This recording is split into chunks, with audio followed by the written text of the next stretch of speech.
Welcome back. Last lecture में हमने पढ़ा भाई पोटेंशियोमीटर कैसे काम करता है। अभी उसके एप्लीकेशन, अभी उसके एक्सपेरिमेंट करेंगे कि पोटेंशियोमीटर का एक्चुअल हम यूज किसके लिए करते हैं। ओके, तो सबसे पहला एक्सपेरिमेंट है, सबसे पहला जो यूज है to compare EMF of two cells. दो सेल का ईएमएफ हम कंपेयर कर सकते हैं और दो सेल का ईएमएफ अगर हम कंपेयर कर रहे हैं तो उसमें से एक सेल की वैल्यू अगर नोन रहेगी तो दूसरे सेल की ईएमएफ हम फाइंड कर सकते हैं। तो इतना सिंपल प्रोसेस है कि ईएमएफ, अगर सेल का ईएमएफ मुझे फाइंड करना है then I am going to use potentiometer. तो basically potentiometer is used to find EMF of cell. कैसे करते देखते हैं, दो मेथड है, उसमें से पहला मेथड हम देख लेते हैं। सबसे पहले पोटेंशियोमीटर एक वायर है, हमने पढ़ा है कि नहीं। पोटेंशियोमीटर एक वायर है, तो ये 100 सेंटीमीटर, मतलब ऐसे सोच लो 100 सेंटीमीटर मतलब एक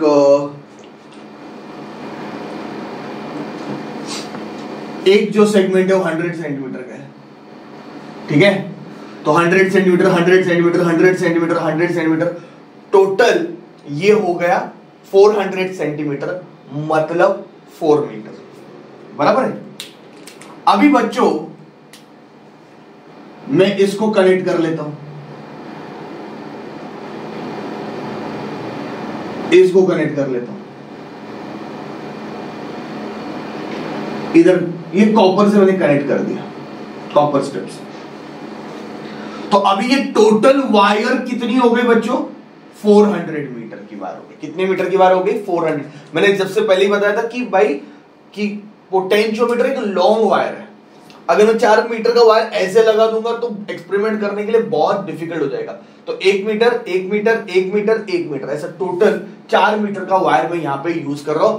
तो potentiometer is nothing but a wire having some resistance and having some good length, ठीक है। ये मैंने बता दिया। नाउ इसको कनेक्ट करते हैं एक सेल जिसका ईएमएफ ई है, की एंड रियोस्टेट।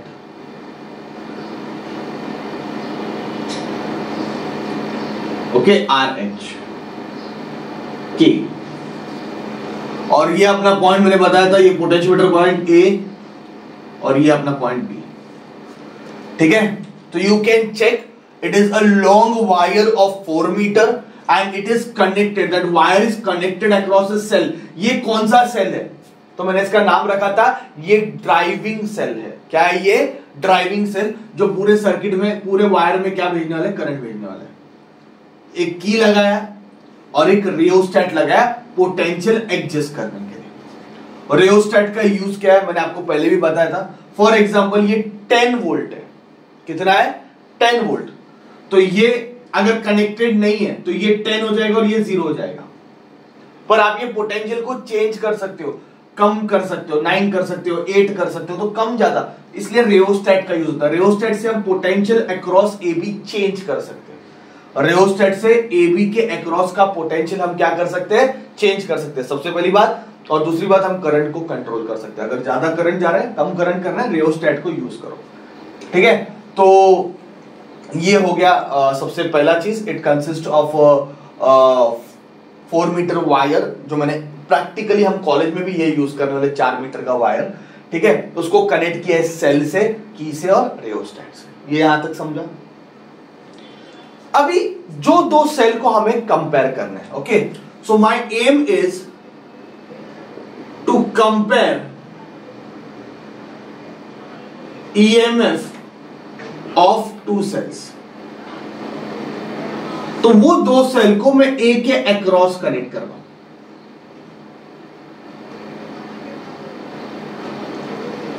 इसका नाम रखा E1, इसका नाम रखा E2, then it is connected to a key ये K1, ये K2, फिर अ गैल्वानोमीटर एंड अ जॉकी। ठीक है, तो ये अरेंजमेंट मैंने यहां पे किया है। तो दो सेल जिसको हमें कंपेयर करना है उसको मैंने एक क्रॉस कनेक्ट कर दिया, दिख रहा है, पैरेलल में कनेक्ट किया हुआ है, दोनों के आगे की लगाया है। की अगर डालोगे, अगर मैं इसमें की डाल दिया तो यहां से करंट फ्लो होगा, की नहीं डालोगे तो करंट फ्लो नहीं होगा।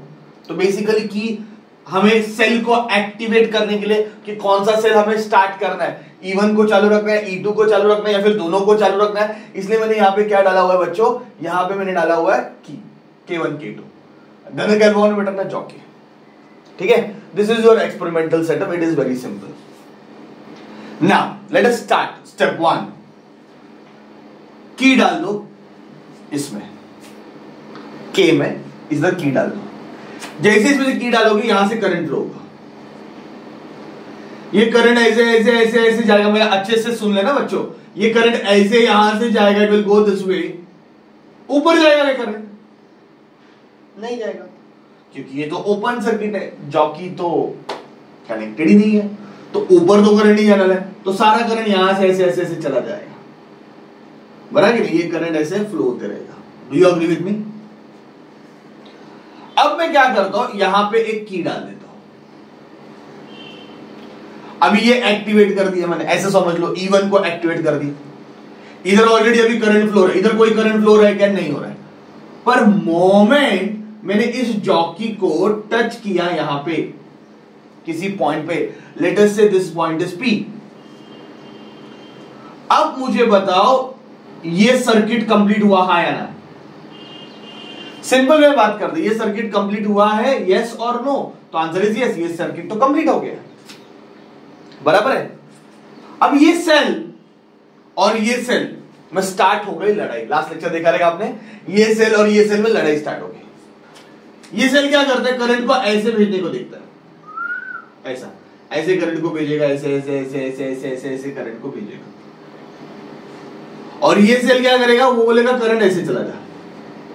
तो ये वाला जो ड्राइविंग सेल है वो करंट ऊपर की तरफ ऐसे भेजने का देखेगा।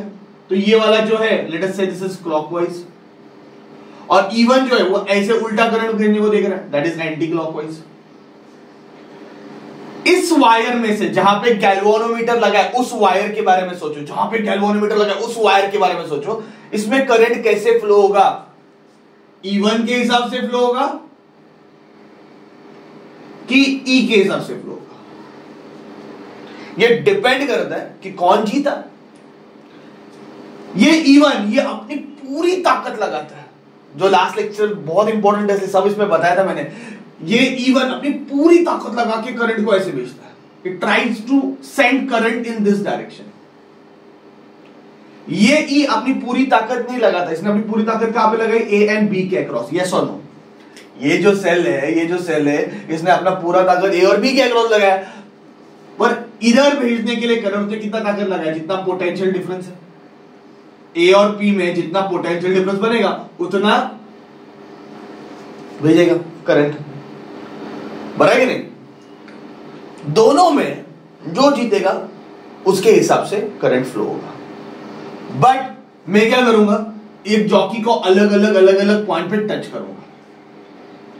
So you will see sometime galvanometer का डिफ्लेक्शन उधर हो रहा है, समटाइम गैल्वानोमीटर का डिफ्लेक्शन इधर हो रहा है। देखो एक्सपेरिमेंट स्टार्ट होने से पहले A और B को टच करके देखना गैल्वानोमीटर का। A को टच किया और पॉइंटर अगर गैल्वानोमीटर का उधर चला गया, और B को टच किया पॉइंटर इधर चला गया, मतलब अपना एक्सपेरिमेंट राइट है, अपना जो इलेक्ट्रिकल सेटअप है वो राइट है, फिर आप प्रोसीड कर सकते हो। ठीक है, ये हमेशा चेक करना, या प्रैक्टिकल में करोगे तो याद रखो, मैं अलग अलग पॉइंट पे टच कर रहा हूं। एक पॉइंट P मुझे ऐसे मिला where galvanometer shows null deflection. ये गैल्वानोमीटर से डिफ्लेक्ट हो रहा था, मैं जॉकी उठा के हर पॉइंट पे यहां ऐसे ऐसे टच कर रहा हूं। एक पॉइंट भी मुझे ऐसे मिला where galvanometer shows null deflection. So when galvanometer shows null deflection, बच्चा समझने की कोशिश करो, when galvanometer shows null deflection, जब गैल्वानोमीटर नल डिफ्लेक्शन बताएगा इसका मतलब क्या है, इसने जो ताकत लगाई और इसने जो ताकत लगाई वो सेम है, दोनों के करंट कैंसिल हो गए, दोनों ने सेम ताकत लगा दी। Galvanometer shows null deflection. अगर ये ज्यादा ताकत लगाता तो करंट इसके हिसाब से फ्लो होता, अगर इसने ज्यादा ताकत लगाता तो करंट इसके हिसाब से फ्लो होता। गैल्वेनोमीटर नल डिफ्लेक्शन बता रहा है, मतलब इसने जो स्ट्रेंथ लगाया, इसने पूरी स्ट्रेंथ लगाई E1, और इसने जो स्ट्रेंथ लगाई कितनी लगाई, जितना पोटेंशियल डिफरेंस है VAP1, ये P1 पॉइंट ले लेते हैं। ओके, ये P1 पॉइंट ले लिया, तो इसने जो स्ट्रेंथ लगाया E1 पूरा लगा दिया, और इसने कितना लगाया, जितना पोटेंशियल डिफरेंस बनेगा उतना, वो सेम है। तो E1 की वैल्यू क्या आएगी, VAP1। वर्किंग प्रिंसिपल क्या है, potential difference depends upon length. तो ये लेंथ आप मेजर कर सकते हो, इसके नीचे स्केल है, तो स्केल से आप ये लेंथ L1 मेजर कर सकते हो। I call this equation number 1। Easy.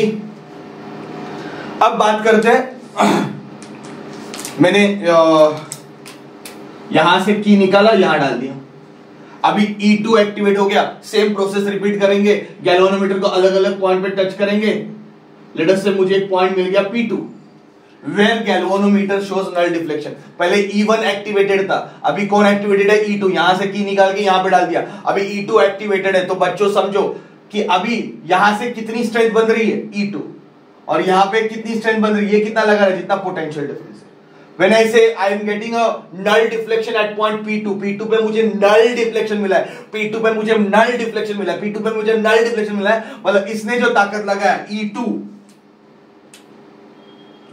और इसने जो ताकत लगाया, कितना ताकत लगाएगा, जितना पोटेंशियल डिफरेंस है। यस और नो? लास्ट लेक्चर बहुत इंपॉर्टेंट है बच्चों, ये जो ड्राइविंग सेल है वो जितना पोटेंशियल डिफरेंस है उतनी ताकत लगाएगा, वो सेम है।